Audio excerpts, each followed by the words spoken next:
I also used to work at this place called Hot Dog on a Stick in the mall. They sold hot dogs and lemonade.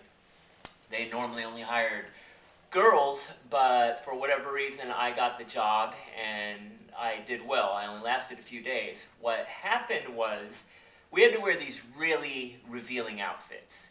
Very humiliating. Tight little tank top, half shirt thing with red, blue, white, and red, and yellow. The whole store is this color. Little red hat.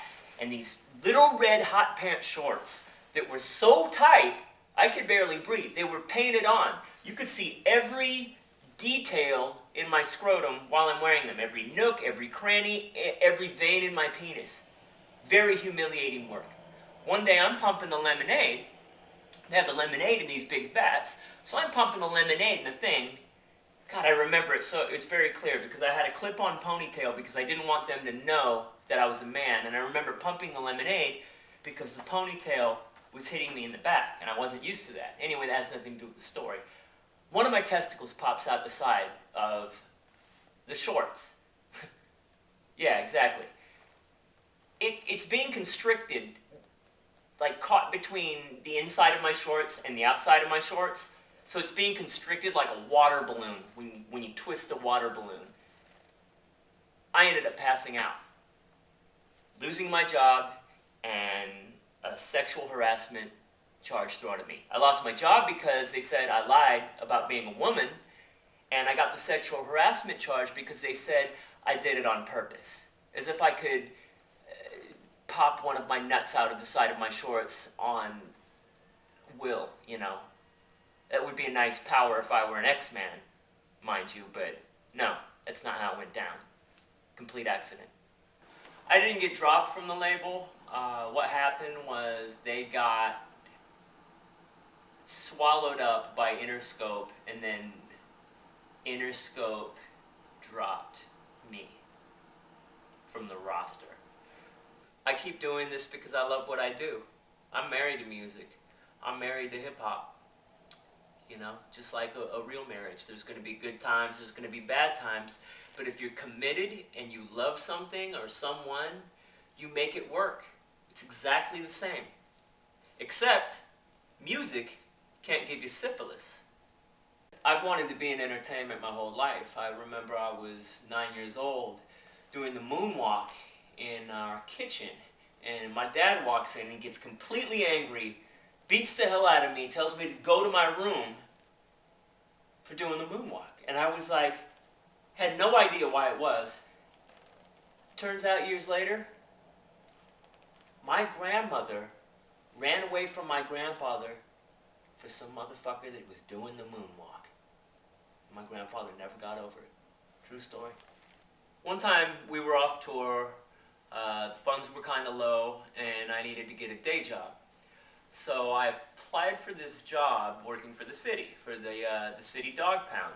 A lot of stray animals on the streets, and you know, somebody needs to take care of them. So and take care of them I did, because I was the guy that basically put them to sleep. So I did it for about 2 weeks. You know, I go through about 70, 80 dogs a shift, and you just throw them in this big like Rubbermaid garbage can thing. Anyway, so it started getting to me a little bit, and after about the second week, I'm like, what am I doing? I inject these dogs with this poison, and it takes 30 seconds to kill them. I could just break their fucking neck in 2 seconds. It's a lot quicker. So, you know, by my third week, I was up to close to 95 dogs a shift. And I think it's important in any job that you do to A, do your best, and B, put a little flair into it as a way to express yourself, especially if you're an artist having to do a day job. You know, pets are like humans in a lot of ways, at least dogs. They're like children. I feel as if I have a kid, and how do I discipline the dog or whatever? You know, do I hit my dog? Absolutely not. I don't hit my dog.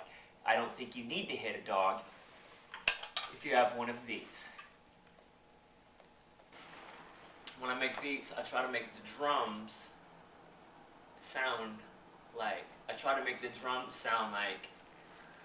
A lot of guys want to make them sound perfectly on beat. I want mine to sound like,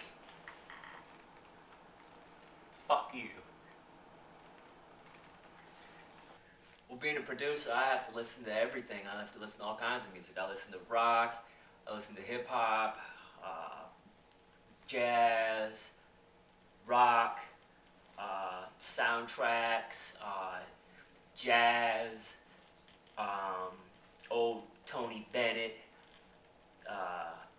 John Coltrane, Kenny G, old Kenny G. Just so we know, old Kenny G before he sold out.